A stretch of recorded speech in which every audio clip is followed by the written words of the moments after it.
Today's show topic is about screwing your weaknesses and working on your strengths and strengthening them to your superpower, like being superhuman. And this conversation actually came up today. You know, my mom and dad asked me, they're like, hey, have you ever heard of Black Panther? And Mike, you've heard of the Black Panther, right? Yeah. Yeah, Marvel Comics and whatever. So they asked me, have I heard of it? And I said, oh yeah, I've seen the movie like 17 times in the theaters in Uganda. I literally bought the entire office, a co-working space, 30 people. I have a picture of it. I should send it to you. I bought tickets for every single person that was willing at my co-working space to go see this movie. Did I ever tell you that? No, I didn't know that. That's yeah, I cool. did. I bought the tickets. I bought the popcorn. I bought because I wanted everybody to go see that movie, Black Panther. I've personally seen it. I'm not kidding you. At least 15 times in the movie theater. Yeah, it was like crazy. So anyway, love the movie. So my mom says, well, what's the deal with these Marvel people? Like, how does that work? What is that? And I said, well, it's people who have superpowers. It's like whether it's Batman and Spider-Man, Black Panther, whoever it is, Wonder Woman, it's people with superpowers. Now, some of those people may not be good at other things, right? Like they may not be good at whatever. If I was to narrow down to one superhero, whatever it may be. But if we took Batman, for example, Batman is not good at, jumping from wall to wall without his thingies, all his tools. Let's just call it his tools. Yeah. But Spider-Man doesn't need those tools. By the way, Mike, who's your favorite? Let's talk about it. SpiderMan. Spider-Man? From a small child, Spider-Man has always been the one. Why? Tell me why. I don't know. I remember the original, not the cartoon, but the original Spider-Man movie when I was like probably 7 or 8 years old. Yeah. And I've watched all the Spider-Man movies. They get a little far-fetched, but I've always gravitated to Spider-Man. I like Batman too, but Spider-Man's on top. Oh, that's awesome. Who's yours? Yeah, I'll wait 1 second. Everybody, love to hear who yours is. Post it in the comments. Who's your favorite superhero? So mine over the years, it's been Batman. And unfortunately, I don't think it's because of anything special other than my first comic book was a Batman comic book. And I think it just stuck there. So those first moments of introduction, I guess, is where, yeah, I mean, there really is no other thing. Like, I can't think of a time where I was like, I think over the years, maybe it's changed to Thor and Black Panther, but I really like Thor. So I don't know. It's been like that, but I really like Batman over the years. And okay, so thanks for sharing that. And so when my mom was asking, well, what is it about these people?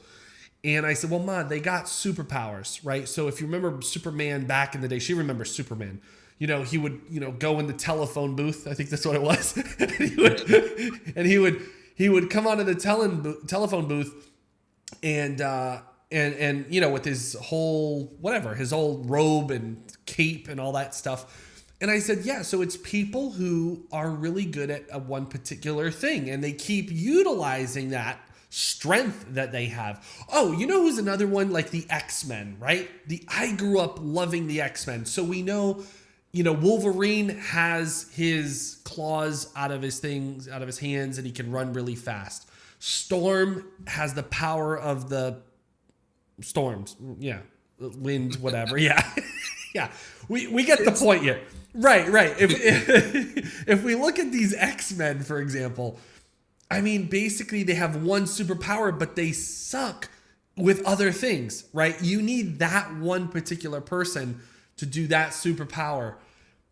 So I'm going to ask the question. I'm going to ask the question to you, Mike, and anyone who's viewing now or in the future.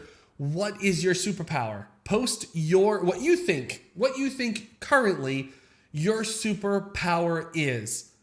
Post it in the comments. Mike, do you need a few seconds to think about it? Nah, I think I got it. We're going to have scripts on this, though. You can cover me on left hand, which is good. because it keeps this whole thing real.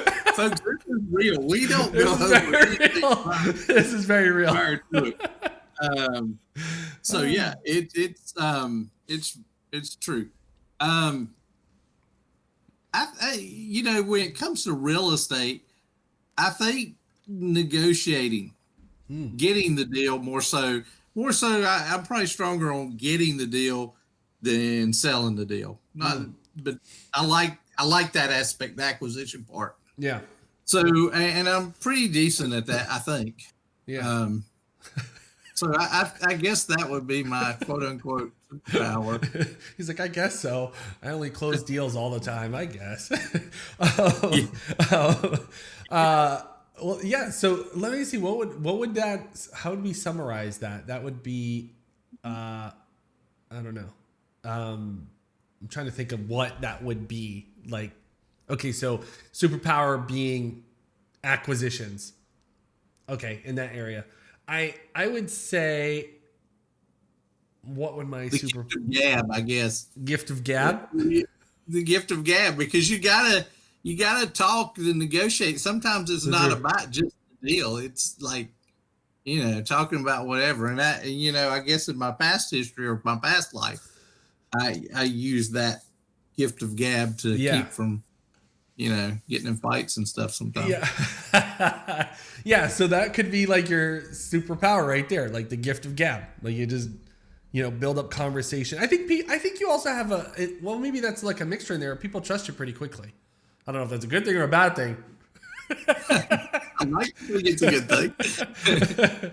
Yeah, I've always heard that. Even I've just talked to we have some of our Dyer girls recently that I was talking to, and then also a few other people. I think about a month or two earlier than that. People just have always said that to me. Oh yeah, it was a few other guys that have told me, oh yeah, I really like Mike. I just can trust him. Right? He seems like a down to earth guy. I can just trust him. So yeah, I think definitely that's definitely an aspect that you got going on. Oh gosh, what do you think my superpower is, Mike? I'm going to ask you. Well, wait. Why don't you think about what mine is? I should have thought about what yours is. Anyway, and while you're thinking, I'm going to share a few things. Donald says he's a Joker fan. Yeah, Joker. There was a new movie for Joker that just came out recently. That was pretty good. Beat him up. Yeah, true. And then and Sarah says SpiderMan is the most popular face paint I get from kids. Second is Batman, followed by Iron Man. Second is Batman, Iron Man, Black Panther, and Captain America probably tie for third. Wow. I think Captain America tends to be a really popular one because the shield. I don't know why. That shield was like flying off the shelves, so I heard. During Halloween, I guess there was a lot of people buying those plastic shields. Interesting enough. I thought that was a really odd news bit. Mike, what's my superpower? What do you think it is? I'm just curious. Just kidding. That's you bring people together good. I don't know how you would put that as a superpower, but I guess it's almost like you connector. Won't say X-ray, but you can see through people to see what their talents are. Wow, that's powerful. That's solid, Mike. That's solid. Yep, you're absolutely right. You're absolutely right. And I know that because I know thyself. No, literally, it's funny you mention that because this is really important, and it kind of talks about it's about the topic today is knowing who you are, right? Knowing your strengths, knowing your weaknesses. And that wasn't easy, man. It's not easy to identify weaknesses. Sometimes people don't want to some people feel what do you call it, vulnerable to share their weaknesses. They feel vulnerable, and what are people going to say, what are going to people think, but I think when you get comfortable being vulnerable, then and I say that with care, obviously, and I mean verbally, but when you get comfortable being vulnerable with who you are as a person, it actually allows you to be more of yourself. It allows you to become more comfortable with who you are. And then you could say, you know what? I'm not great at this, A, B, and C. I'm better at this, right? And I'm really good at this.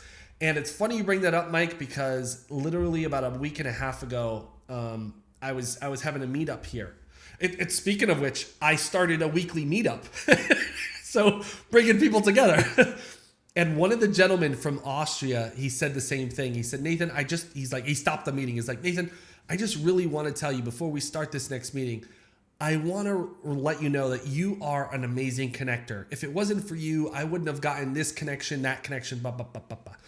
And well, I was like, oh, thanks for that, man. He's like, no, you really got a knack for it. And again, just to kind of repeat what you're saying, is that didn't happen like overnight. And I think there's a little secret to this. It's asking, I don't know if you've done this, Mike. It's asking like friends, family, people that trust or you like and trust you. What do you think my unique ability is? Have you ever asked anybody that, Mike? It's I know it's not a common question, but have you ever, like, maybe your wife's told you or something? I don't know. Yeah, I'm sure my wife's told me, but yeah, it is difficult to be vulnerable. You talk about being vulnerable, you're going to be vulnerable when you ask somebody that because you have no clue what they're going to say. Even if you trust them, I mean, obviously they're hopefully not going to beat you down on it. Yeah. But sometimes we have to hear things we may not necessarily want to hear to help us grow. Yeah, that's very true. Yeah. And that's an important part you just bring up. When we hear things we don't like or maybe shocked by the response, I mean, you have to like take a higher road. Sometimes people may say, they may say positive things, but they also may say something negative, right? Like, oh, you're horrible at this. And then all of a sudden we can naturally get defensive. Like, oh no, yeah, I'm great at this. Or sometimes justification. How about justification of like, no, it's my business. I have to be good at this because it's my business, right? Yeah. And we justify our actions and our decisions because we think like, oh, maybe we have an image in our mind of what our business is supposed to be. What happens if I let this go? What happens if I didn't create this, or I didn't close the deal all myself, or I didn't find the deal all by myself? Does that make me the business owner? I guess, Mike, have you ever heard someone downplay their success? Yeah, I have. I've seen a lot of people do that. And I tell you, in the beginning, it was very hard for me. It's not so much in real estate, but it was in law enforcement that in order to go places, you had to almost brag on yourself. And I hated that. I hated it. I hated doing that. And that was very hard to have to do. And even in real estate, if you're going to help folks, you got to let them know, hey, I'm qualified to do that. Sometimes that's a little hard to do, if that makes sense. Not that the qualifications aren't there. It's just I don't really want to. I feel like I'm highlighting myself. I'd rather highlight the other person than myself. Yeah. Donald is saying Nathan is definitely an excellent team builder and provides good strategy. Mike provides a lot of confidence to the team and assurance. Basically, Mike and Nathan are the land investor fortune. What? We're the land investor fortune tellers. That's hilarious. That's so funny. I threw in a little sound effects there. I can hear that with this. Oh, you system. Can? Oh, I can hear it. Yeah, much better. See, I'm telling you, we're just going to another level. This show is going to another level. Yeah. Production is getting better and better. Good job, production Al. Production manager Al. Yeah, he's over here. You can't see him, but he's back there. So let's kind of just sum up this this topic, Mike, about screwing our weaknesses. Give us an example of one weakness that you screwed. You're just like, I'm done with this. I'm not good at it. I'm delegating it. Well, there's a couple. Can I give you two different No. Two different things. Yeah, of course. Yeah. So one is, I don't like to do the due diligence on properties. Okay. I can do it, but I'm never efficient at it. So I farmed that out. One thing, the second thing is, and it's a little twist, is I used to absolutely hate selling properties. Hated it. Just never was comfortable. Didn't want to push a property on somebody. And now I love the challenge of selling a property. If you would have asked me several years ago, let me handle the acquisition, let me get somebody else doing the selling stuff. But that's kind of taking a different role now. So I'm not scared of the selling, if that makes sense. It does. There's no fear there. It's funny you mentioned that. You know, can we just microscope this for a second? Because you said earlier your superpower is acquisitions, but it sounds like your love or you enjoy so much the sales part. Is that correct? I do now. I used to hate it. Yeah, I used to hate it, but you love it now. That's very interesting. Wait, what was the question? Oh, what's one thing you screwed? Yeah. Here I am asking the questions. One thing you screwed. Okay, so I'm trying to think of something. One thing I definitely did in my real estate business. Gosh, I would say I'm going to just take it back many years ago. When I first started the business, I did everything alone. And I did everything alone, from, door knocking at that point and passing out cards and everything. And it wasn't until I did my first partnership with a man in Rhode Island. And he was another investor, another small multi-unit investor. And we partnered up on a 12 unit, and we basically just, cut it down the middle, 50-50. It wasn't until I did that deal and I was able to work with someone else that I realized that, Nathan, you don't need, in order to go bigger, you don't need to go at it alone. That was a big turning point for me. And I think over the years, I've learned to partner up or be a founder and have a co-founder and just have that mentality in life and in business because it also creates this chemistry. It creates this chemistry. So the thing I've screwed is going at it alone. And the chemistry I think that's there is simply accountability, right? It's like you have someone else to answer to. And of course that can be at different variants of degrees of accountability, but at least you have someone to, account to. It's like, Mike, have you ever experienced that? Or maybe you've experienced this even in law enforcement. Like, you ever had like those deadlines that you got to get, I don't know, your reports in or something? Oh, maybe speeding tickets. Were you ever that? Did you ever have to have a quota for speeding tickets? No. Oh, that wasn't you? That wasn't you? Quota. Mike, I want to share some exciting news. I've been dying to share it since the beginning of today's show. And that's what we've been cooking.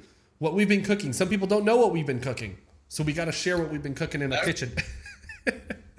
Get a little top secret with it a little bit. A little top secret, little classified CIA kind of stuff. No, but we let me kind of give some context to this. Mike and I have known each other, first of all, for a long time, a lot longer than a lot of our viewers have known each other and some of our coaching members.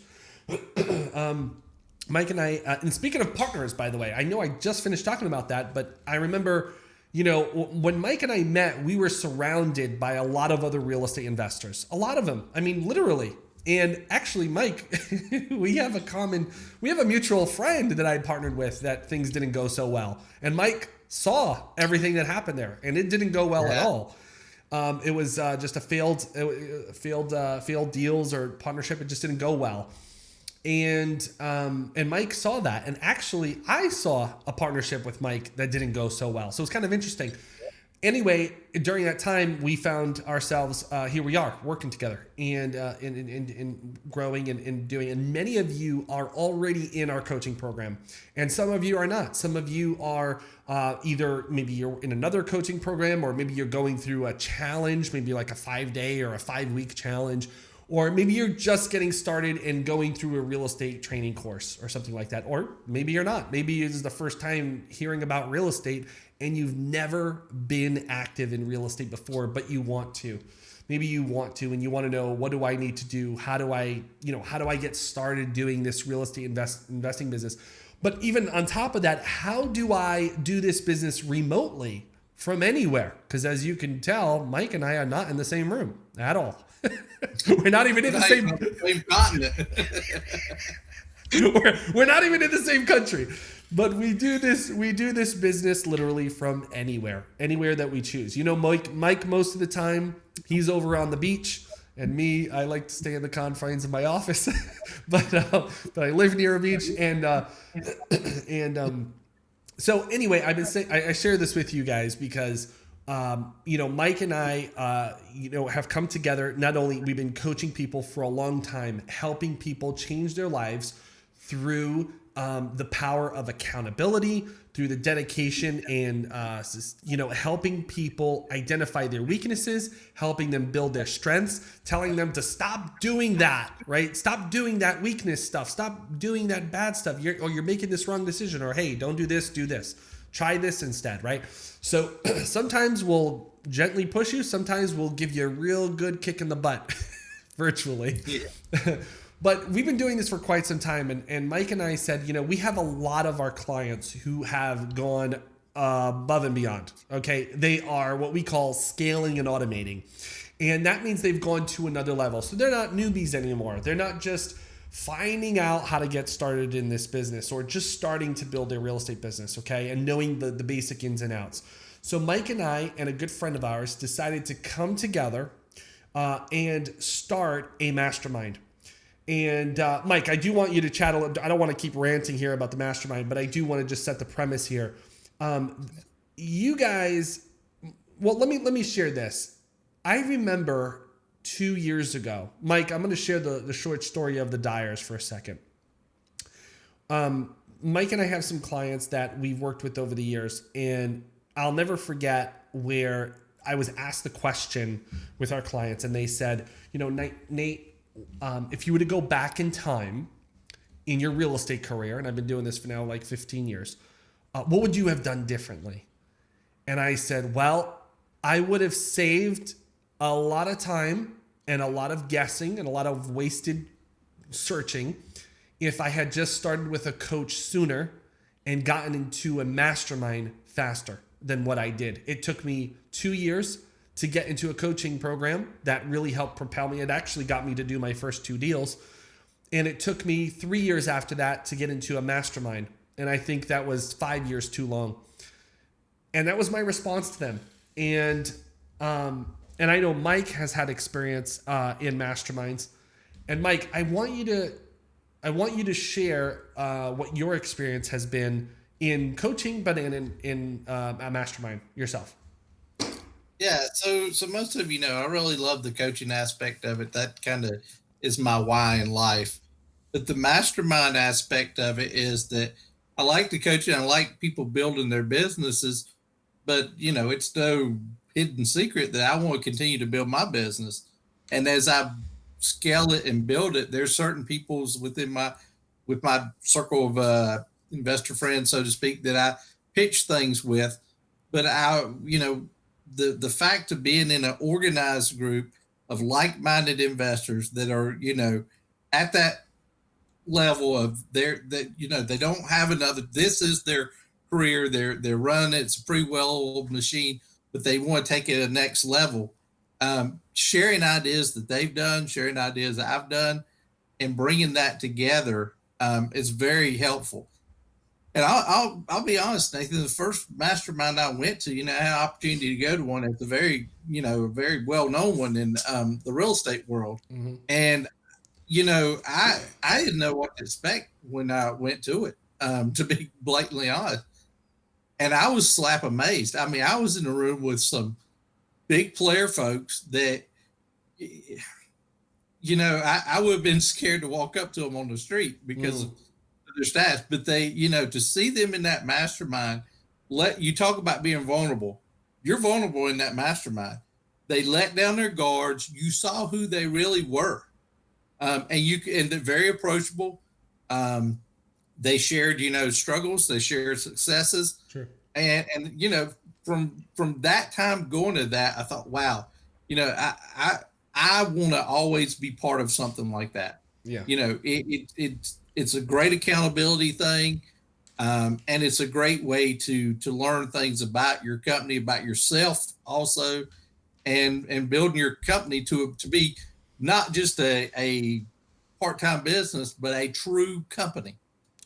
Those are some great points you bring up, Mike. And I think I'm going to share something that I think maybe a lot of people might have experienced. Maybe not people who are just getting into this business especially during COVID. But if you are a person listening to this right now and you've been to your third, fourth, fifth, seventh seminar, and maybe you've closed some deals, maybe you haven't, you're in a room of people who are brand new at the end of the day, right? You're in a room of people who have never either closed 1, 2, or maybe 3 deals. They're obviously not closing a bunch of deals. And this is a little secret, Mike.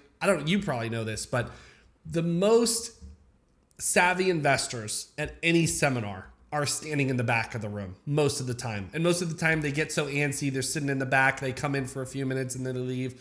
And that's typically what it is. Why? Because they're torn about, do I stay for this information? Is this too basic? It's that kind of thing.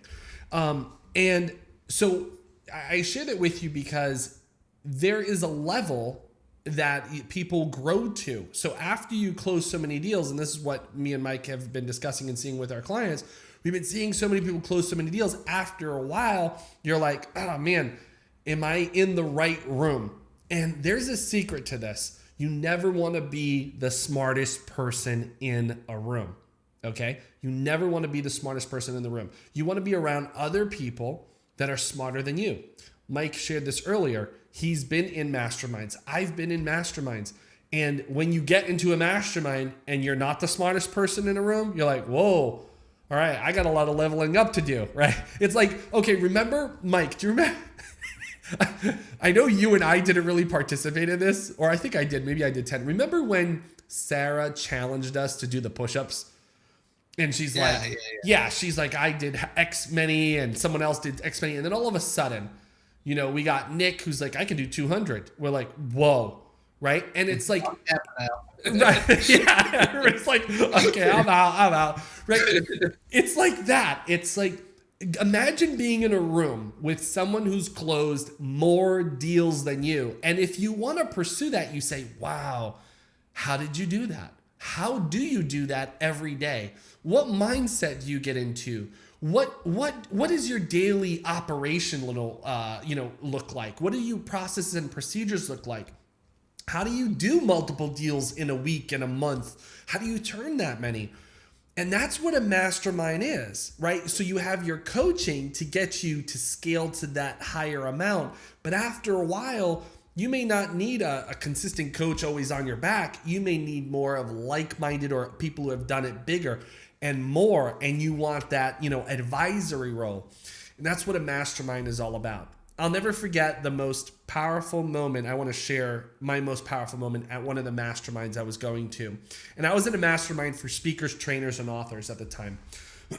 And it was very interesting because I was a young guy and I was training to become a speaker. And I always brought up my age on excuse me, let me restate that. After I would get off stage, people would come up to me and ask me, hey, how old are you? You seem like you're like, 17 or 20. And I was a little older than that, but people would always bring up my age and they would never really take me seriously. And then while I was in the mastermind, this person, I was talking to, I confided in, and I said, I get people asking me about my age all the time. It's kind of weird. And she simply told me, she said, Nathan, instead of saying your age or, instead of leaving that to people to wonder how old you are in their mind, because you're leaving a question mark in their mind, tell them how long you've been doing real estate deals. And I was like, wow. So as soon as I started saying how many deals I've done or how long I've been in real estate, all of a sudden, it was never a topic anymore of what my age was. It was very interesting. And I share that with you because it has to do with masterminds and it has to do with real estate. And it actually changed the game for me in that area of my life. And that's what a mastermind can do. Sometimes it's like, hey, instead of doing this process, instead of like answering the phone all the time for all your leads, why don't you use this? Why don't you use that? And all of a sudden it changes your business. Mike, do you have a moment? I know I'm throwing you on the spot here, but can you recall maybe a moment that was an aha moment for you, maybe in a mastermind that helped you, shape your business a little better? I think some, and I don't have a specific on it, but I learned a lot about scalability in the mastermind I talked about how to do those, because I went in and I'd hear these people that's doing 400, 500, 600 deals a year. I'm like, how in the world are you breathing? Let alone I mean, it was insane. True. But then they broke it down and explained it, and when they broke it down, it made better sense. And that was like, oh, I see how you can do that now. Yeah. Because beforehand, it was blowing my mind. There's no way. There's not enough days, weeks, or whatever. Right. But there's methodologies, and that's what you learn in masterminds. Things that you don't think they're possible, other people are doing. Yeah, that's a great point, Mike. And I like how you brought it up in regards to time, and that you saw what you were doing. And though your process might have been, whoa, if I was to do that many, I wouldn't have a minute to spare. No, and you wanted to, yeah. And so you wanted to know what they were doing. That's exactly what a mastermind's all about.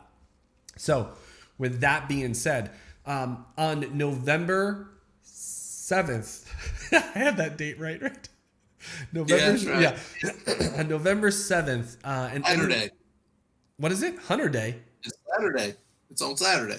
It's on Labor Day? Saturday. Oh, Saturday. Yeah, sorry. I thought you said Hunter Day. I was like, what? Yeah. All right, yeah. So on Saturday, this Saturday, Mike and I are opening up the doors, and one of our business partners are opening up the doors. We are launching our introductory, our welcome. Hey, come on in. If you have any interest in being in our mastermind group that we are launching, we have a preliminary launch on, it's almost like a welcome, here's what we're doing launch on Saturday, November 7th. I will definitely post details below this video for you guys to be aware of it, or somewhere in the description, and you can check that out. And you're more than welcome to join in. It's going to be a good time. We're going to introduce our business partner, and we're going to share a little bit about our backgrounds and our bios and how we're going to start it. We're going to have a good time as well. And we're going to tell you what we're doing and what we're cooking, especially for the new year. And guys, I want to make something really clear. Many people right now during this pandemic, this COVID crisis that we have, many people would stick their head in the sand or shut the door and close the lights and just say, and get under the covers and say, I'm going to wait until there's a vaccine. I'm going to wait until the economy opens up. I'm going to wait until whatever may turns around. And the reality is you can't wait. You can't wait. Your life, the life you desire, the life you dream of, can't wait. It shouldn't wait. You don't have much time left. Heck, we all don't know how much time we have, but you don't have much time left to build the life of your dreams and enjoy the life of your dreams. You have to prepare now. You have to build this thing now. Have that tenacity now to change your life for the next 5 years, to change your life for the next 10 years, to change your maybe family's life, kids, whatever you're building for, and what the reason why you want to build your business.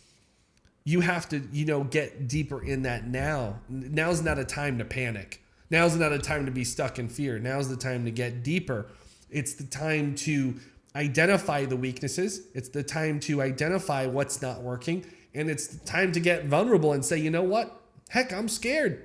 Maybe I've been doing 5, or, maybe I've been doing a deal a month or a deal another. Mike, some people have a fear of failure, and some people have a fear of success. And I know that's like a common thing in maybe motivational videos and stuff. But the reality is fear of success can freak people out. What if my family, sees that I'm making more money than them? What if my friends, what are my friends going to think? What if I do get that nicer car? What if I do live in that better neighborhood? Those things can run through people's minds, but if we don't address them, if we don't identify what's not working, if we don't become vulnerable and identify what those weaknesses are, then man, you can never really live out your full superhero life. Gosh, I know I've been ranting, Mike, sorry, but I just wanted to state that this is where we're going. This is what we're doing. And now listen, it's not for everybody. It's not for everybody right now. It's not for everybody right now. We do have a qualification process. Mike, you want to share a little bit about the qualification process? Yeah, it's a very stringent qualification process, and we did that by design. It wasn't to not include people, but it was to include the mindset of folks at that level. So it's not somebody that's done 5, 10, 15 deals. It's people doing 25 deals or more consistently on an annual basis. And you may be saying to yourself, now, there's no way I can get there. Trust me, you can get there. There's avenues to get there. You may be spinning your wheels, wasting time and money by trying to figure things out on yourself. Maybe you need a coach to show you how to get there, but you can get there. I remember when I used to not be at that level, but the thing is to do that, put that kind of challenge on folks to get that caliber of people. It's all about the caliber of folks that's within that group, because it does me no good or somebody else at my level or higher than my level if someone comes in at a low level that it's not that they don't know anything. It's just they can't add anything really of value at that point yet in their career or in their business. Mm-hmm. Yeah, that's a great point. I like what you said about the adding value. And I think that's what I was sharing earlier about those two things, the coach more accountability and the added value of someone who has more experience than you, the added value of giving you this moment, this aha moment of like, oh, wow, why didn't I think of that? Right. And sometimes it's, oh, I know that, but I haven't really done it yet. Right. There's sometimes knowing and there's sometimes implementing, and sometimes having an associate or a mastermind member to check you. And I mean, like, a mental check, like, hey man, it's time to go higher. It's time to set the bar a little higher. It's time to, to do something a little bit, greater than, expand your imagination, greater than yourself. And that's what's really all about. So guys, I know we could talk about this and rant about this for a while and how much masterminds have impacted our lives. And it truly as well should be sharing more of this on November 7th. In one of our groups, and I will get that information over to you. But I want you to remember to keep this in mind, that you are the one that can determine your success, meaning you, however high you want to set that bar, the amount of time and work and ethic you put into your business is up to you. You're going to have people in your life. You have us in your life to help guide you to get there, to take you to launch you to places you've never been before, do deals that you never thought was possible, and that's great. But you have to believe in you. Mike and I believe in you, right, Mike? Yeah, absolutely. 100%. We believe in you guys, but again, you have to believe in yourself to get to that next level, and that's what we're taking our next level of clients to a whole new realm of doing deals. And for those who are working their way towards that amount, for those, don't give up. Just keep going. Just continually build your business and keep refining the process. So that's what we have coming to you. I am going to post a link in the comments section. You guys will have that and the details November 7th. Look forward to seeing you there at our launch party. I guess that's what we're calling it, a launch party. And it'll be a great time. Mike, I think that's about all. Any other famous last words of wisdom you want to share?